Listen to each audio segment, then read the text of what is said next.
sektor tambang menjadi primadona yang dipuja-puja. Namun tak lepas pula dari gaduh huru-hara yang melibatkan sang kepala negara. Dinamika ini telah CNBC Indonesia rangkum lewat deretan momen penting, baik secara global hingga domestik di sektor pertambangan untuk tahun 2022. Nah, apa saja itu? Berikut rangkumannya khusus untuk Anda dalam Kaleidoskop 2022 dalam sektor pertambangan.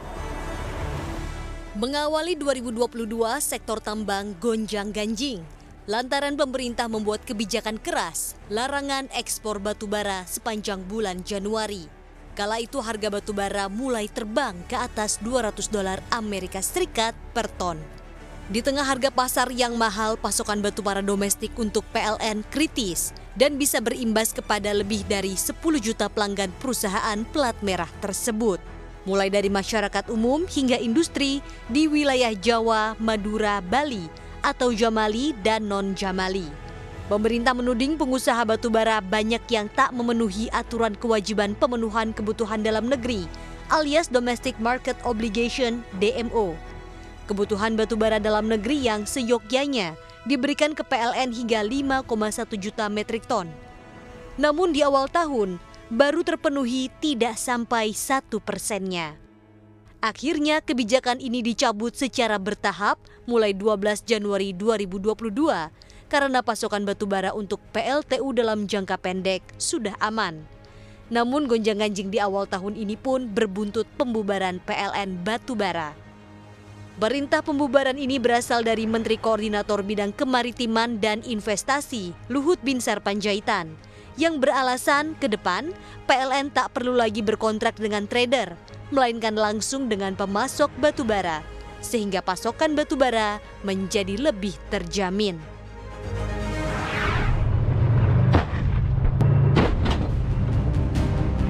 Kemulut perang Rusia dan Ukraina kian runyam.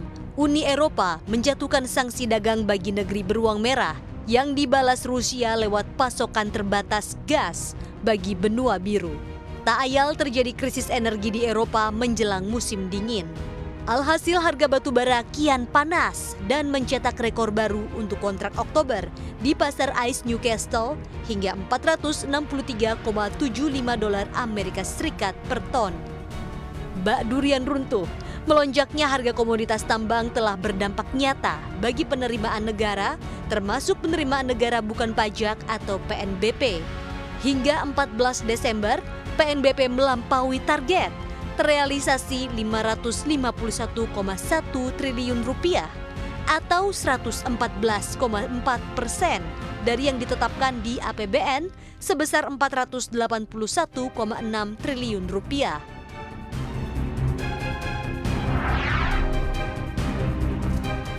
27 November 2022, masalah tambang pasir ilegal di wilayah Klaten kembali mencuat. Pasca Wali Kota Solo, Gibran Rakabuming mengomentari cuitan seorang pengguna Twitter. Awalnya seorang warganet menulis cuitan yang meminta agar Gibran Rakabuming yang merupakan putra sulung Presiden Joko Widodo menyampaikan keluhannya soal penambangan pasir. Cuitan ini kemudian memicu cuitan-cuitan tentang penambangan liar serta kerusakan jalan dan lingkungan yang ditimbulkan. Tak hanya di Klaten saja, tapi juga di Boyolali hingga Magelang. Tak lama kemudian Gibran Rakabuming pun membalas cuitan tersebut. Dia menyebut keluhan yang sama juga telah disampaikan oleh Bupati. Namun Wali Kota Solo ini pun membeberkan adanya backingan ngeri di balik penambangan pasir ilegal yang terjadi di Klaten. Aktivitas tambang ilegal di Indonesia pun akhirnya disebut mempunyai backing atau dukungan yang sangat dahsyat. Kekuatan besar itu disebut sebagai langit ketujuh. Sebelumnya SBY itu nggak mampu membubarkan. Waktu itu Dahlan Iskan sebagai Menteri BUMN itu menyatakan saya nggak sanggup karena ada kekuatan langit tujuh. Nah ini kan kekuatan langit tujuh ini kan sangat dahsyat gitu ya. Jadi itu yang menyebabkan illegal mining itu tumbuh subur dengan cukup besar dan itu sepertinya tidak tersentuh sama sekali. Saya tidak bermaksud menuduh, tapi kita juga tidak bisa mengatakan itu tidak ada sama sekali ya. pengalaman di lapangan ada indikasi seperti itu, tapi langit ke-7 menurut saya enggak lah ya, langit ke-1 lah maksimum. Jadi misalnya saya kebetulan juga sedang ditugaskan di Bangka Belitung, banyak urusan tambang timah. Kalau ya, kalau misalnya ada laporan ini ada oknum aparat dari Polri gitu, atau ada oknum aparat dari TNI gitu, saya bicara aja sama Pak Kapolda, tolong periksa dong anak buah Bapak apa betul melakukan ini. Rugi besar kita, meskipun kita digugat, nggak apa-apa. Nikel digugat, ini nanti yang kita umumkan lagi ini digugat lagi, nggak apa-apa. Suruh gugati terus. Yang kedua digugat, belum rampung, ketiga kita stop lagi, gugat lagi, nggak apa-apa.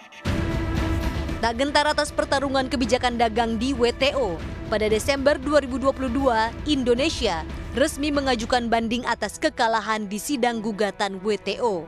Langkah ini sesuai dengan seruan Presiden Joko Widodo. Jokowi mempertahankan kebijakan larangan ekspor, lantaran dengan menahan nikel mentah di dalam negeri, bisa memacu hilirisasi. Jokowi mencatat produksi produk turunan nikel berhasil menciptakan nilai tambah dari tadinya 18 triliun rupiah menjadi lebih dari 320 triliun rupiah setelah hilirisasi. Banding Indonesia sebagai aksi lanjutan, usai pada November lalu Indonesia kalah dalam gugatan Uni Eropa di Badan Penyelesaian Sengketa atau Dispute Settlement Body terkait larangan ekspor biji nikel sejak awal 2020 yang dicatat dalam sengketa DS 592.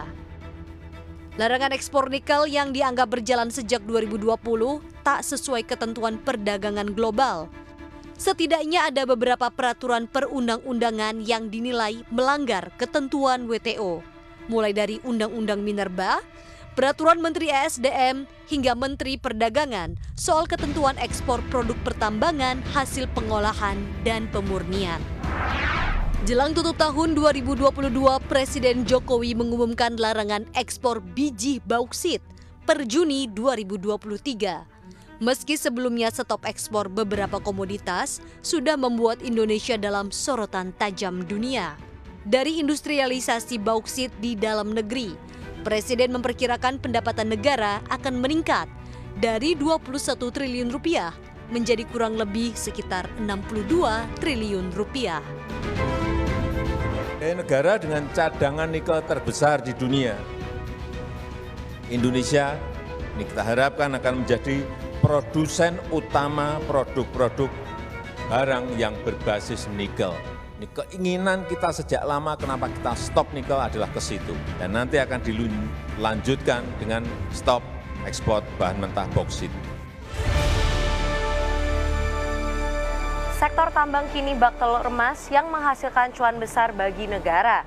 Tak heran sejumlah kebijakan luar biasa dikeluarkan kepala negara. Pundi-pundi uang yang tebal juga dinikmati oleh pengusaha tambang lewat kenaikan harga saham emiten tambang yang terbang tinggi selama 2022. Luar biasa ya? Demikian ulasan Kaleidoskop 2022 untuk sektor tambang. Nah, kami berharap sektor ini terus ngegas memberikan kontribusi yang besar kepada negara, terutama di kondisi global ekonomi yang menantang. Sampai jumpa.